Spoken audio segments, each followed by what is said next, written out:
بسم اللہ الرحمن الرحیم۔ السلام علیکم ورحمۃ اللہ وبرکاتہ۔ حفیظ شاہ وائس چینل میں آپ سب کو خوش آمدید۔ امید کرتا ہوں کہ آپ سب ایمان و صحت کی بہترین حالت میں ہوں گے۔ اللہ آپ سب کو اپنی حفظ و امان میں رکھے۔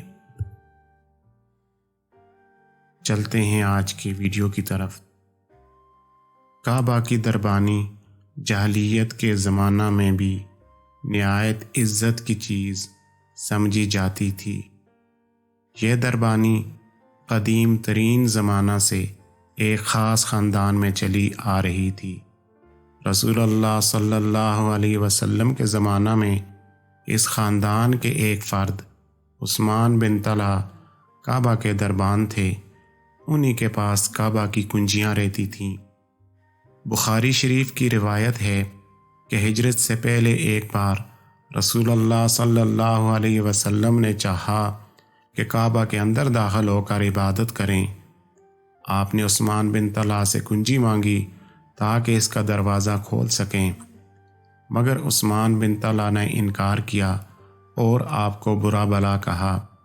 آپ نے فرمایا، اے عثمان، کسی دن تم دیکھو گے کہ یہ کنجی میرے ہاتھ میں ہوگی، مجھے اختیار ہوگا کہ میں جس کو چاہوں اسے دوں۔ یہ سن کر عثمان بن طلحہ نے کہا، وہ دن قریش کی تباہی اور رسوائی کا دن ہوگا۔ آپ نے فرمایا، نہیں، اس دن وہ آباد اور باعزت ہوں گے۔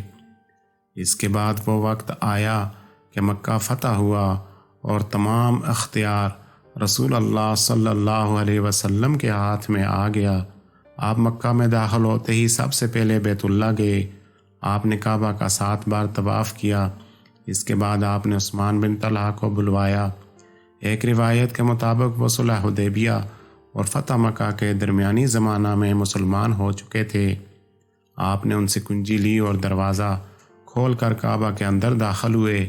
آپ کچھ دیر اس کے اندر رہے اور وہاں جو بت تھا اس کو اپنے ہاتھ سے توڑ دیا۔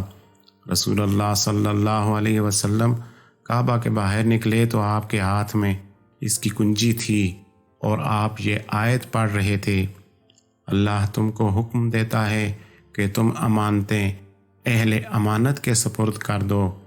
اس وقت آپ کے چچا زاد بھائی اور داماد حضرت علی رضی اللہ تعالیٰ عنہ کھڑے ہو گئے اور کہا، یا رسول اللہ صلی اللہ علیہ وسلم، اللہ کی رحمت آپ پر ہو۔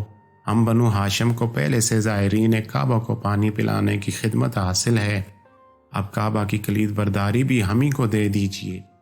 رسول اللہ صلی اللہ علیہ وسلم نے حضرت علی کے سوال کا کوئی جواب نہیں دیا۔